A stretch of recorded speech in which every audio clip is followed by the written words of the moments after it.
All right, guys, YXZ custom intake snorkel is complete. I'll show you a couple things about how I did this, but the most important thing to know is this piece right here is from S&B particle separators. It is the bottom piece that they give you. From there, I bought a 3-inch boost tube universal kit. It comes with some U-pipes, some 180s, some 45s, some 90s, and some straights. I took one of the U-pipes and lopped a piece of it off in order to make a 15-degree right here. This is just a straight that I cut down, and that's one of the elbows it comes with. And that's all you need to make this work. You actually need another hose clamp here. You need a big hose clamp. I probably could have made one of these work, but I didn't want to fight with that. It's a little bigger diameter.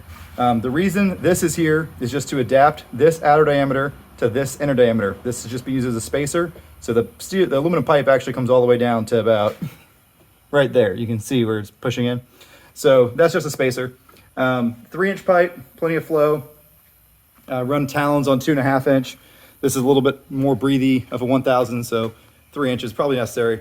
I wanted to just put a straight on the top, but it looked ugly, and for sound, it was loud, echoing off the roof. So putting this elbow up here helps with that a little bit. May eventually put a pre-filter there or something like that. I can do whatever I want. But the important thing about the system is it's 100% sealed.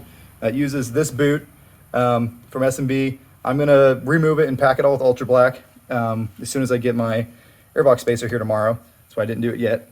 Because I'm gonna pull the airbox to install the airbox spacer, which is the proper way to install an airbox spacer, by the way. Airbox is not the hard to remove, just take it off.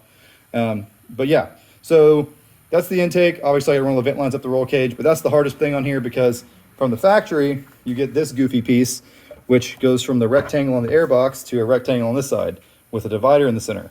How on earth are you supposed to put a piece of pipe on that? You're not. This glue is also pretty cruddy. The intake piping glue they use, like the Honda junk. But yep, pretty clean. The next obvious question is, what am I gonna do with this piece? I'm going to take off these clips, these 4 plastic clips, remove the black piece, and cut the blue piece to fit around that piece of pipe. S&B Particle Separators does sell a custom molded piece I could have got, but because I'm not using the rest of their piping, I wasn't sure how it would fit with my junction, so I just figured I'd modify this one. Might not look super clean, but we're gonna do that next, see how that looks. Obviously you want your battery and your armrest and everything. So I also want to put a piece of foam here for the armrest because it's not super premium. But there's the inside of the airbox. That's your secondary paper filter. I took the foam filter out. You can see that the way I've done it is not deforming the airbox at all. It's all sitting happy. And then for the mount up here right now, there's just a zip tie going through the roll bar. When I did this 100% done and all glued in, there will still be a zip tie there, people. Zip ties work great. I'm just gonna put a bigger zip tie, so it'll be very professional. And you can see the aluminum pipe down in there, all the way up. But yeah, pretty simple. I think everyone should be able to figure it out fairly easily. I left a little nipple piece on the top, so there's a bulge in the pipe here. You can see the bulge because these pieces have, looks like that in there. So that bulge will help my zip tie sit beneath the bulge, and it'll pull the rubber against the roll cage there.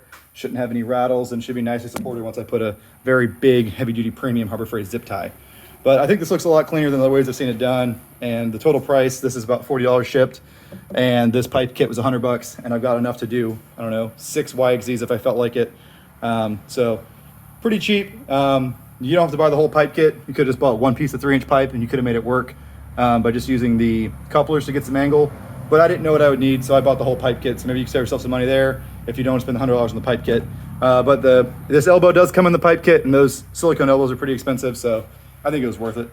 I may eventually trim this to make it flush with the back of the roof, because see, it sticks out a little past it. I'm not a huge fan of that, just from a looks standpoint. But we'll see how she does. I don't think it's gonna have any problems with vibration or anything. It's in there pretty stout the way it is. And once this fits up around, it'll also help support it. But pretty easy snorkel job. Again, the key is to get this piece that gives you a rectangle to circle adapter, and then you can just go from there. All right, so we're working on the snorkel for the YXZ. This is a universal 3-inch diameter boost tube kit. I use 3-inch on the YXZ because it needs to breathe a little bit better than the Talon.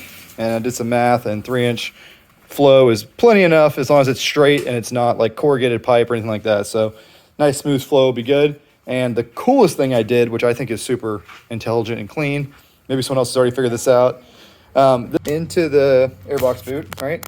Almost like a spacer.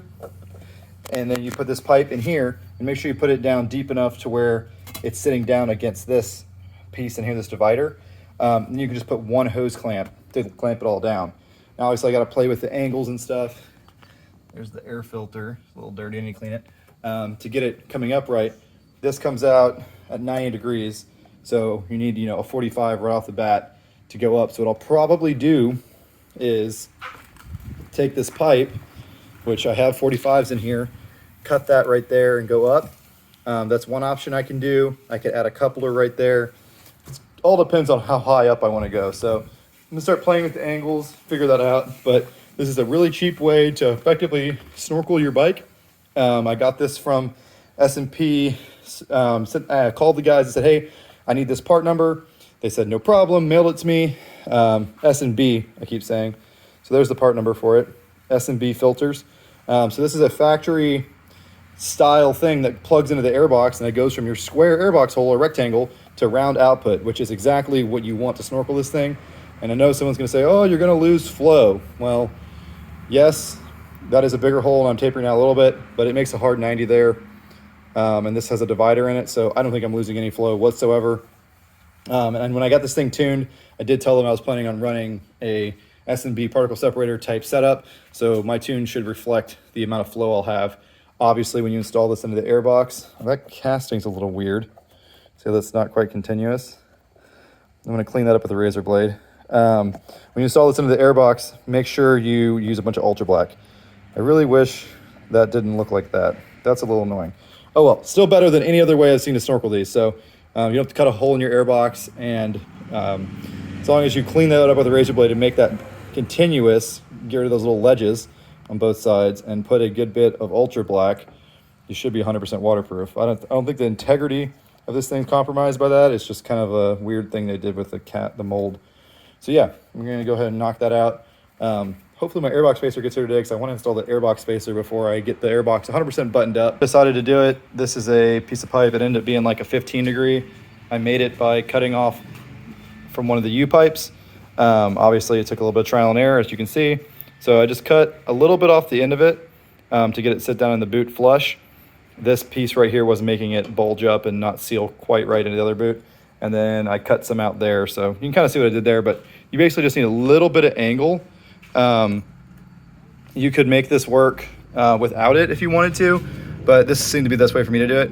So that goes into there. Obviously that fits a little bit loose, so you need to add one rubber coupler on the bottom to adapt this outer diameter to that inner diameter.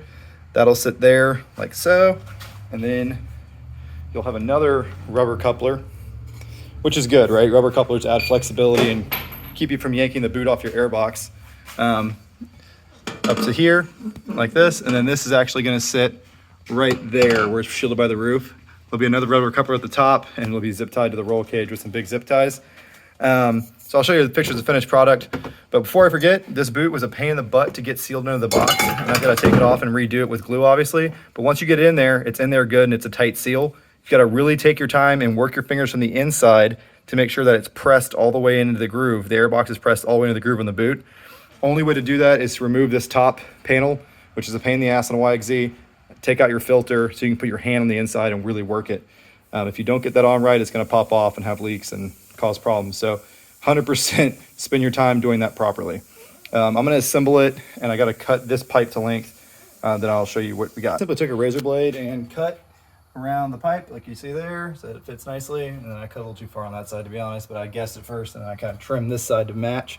But pretty ugly because of this big opening and this weird stuff going on here. So there is another piece that covered that up from the factory. So that little grate that you kind of see at the bottom, that was that's where the air came in from the factory. It came in through right here. And it has a little piece that overhung that as kind of like a shield, which is this piece right here. So if you were one who cares about aesthetics, you can trim this to fit over as well, right? And that would make it look a whole lot cleaner. So I'm not really one who cares about aesthetics, but that looks pretty bad. So I'm gonna go ahead and chop this piece up and make it fit. This is a cheap piece from Yamaha anyways. So yeah, time to keep razor blading and get this thing to look fairly decent, because I don't like seeing that big hole there. I don't like seeing all the relays and stuff in there where the air came in from the factory. So I'm gonna go ahead and keep chopping away. But you can kind of see what you got to do, right? You got to cut a circle piece out of it. I could try to use a hole saw, but it's kind of a half circle I'm cutting out of it. So that would be really tricky because this piece didn't come back quite far enough if you look at where those holes are relative to it. So this piece is going to get chopped off, so I can't really use a hole saw super easily.